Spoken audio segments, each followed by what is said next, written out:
Selon le prophète Mohammed sallallahu alayhi wa sallam, un handicapé qui a fait d'une demande son travail en temps normal ne devait pas bénéficier des aides que nous sommes en train de faire là.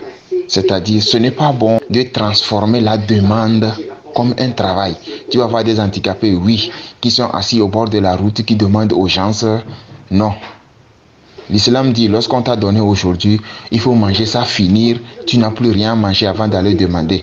Mais il y a aujourd'hui des handicapés qui ont des voitures, des handicapés qui ont des motos, des handicapés même qui ont construit peut-être des maisons que nous, ou bien ceux-là qui sont valides, n'en ont pas. Moi, je ne classe pas ces gens parmi les handicapés.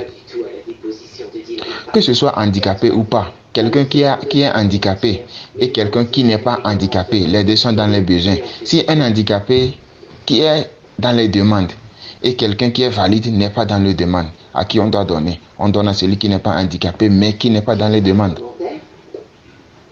Donc, si on va donner aux handicapés, je souhaiterais que ce ne soient pas des handicapés qui ont fait de la demande de leur travail. C'est-à-dire que je parle de demande, ceux qui s'asseyent au bord de la route et ils demandent l'argent aux gens qui passent. Par exemple, quand tu vas à Zongo, au niveau de BTCI, ils sont toujours assis là-bas, ils ne font rien et les gens amènent de nourriture, de l'argent, des choses, on les donne. Demain, ils sont encore là, après-demain, ils sont encore là. Il y a certains parmi eux qui sont des handicapés, mais qui sont plus riches même que nous. Je n'appelle pas ces gens-là handicapés.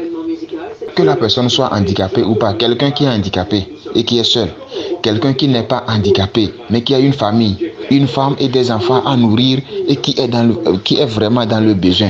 Ce n'est pas parce que l'autre est handicapé qu'on doit lui donner. Il est handicapé, oui, mais il est seul. Celui-ci n'est pas handicapé, mais il a une famille et il est courageux, il sort, il vient, seulement il n'en a pas. Qui on doit aider. Donc, dans ce genre de circonstances, il va falloir qu'on mûrit bien nos intentions avant d'agir.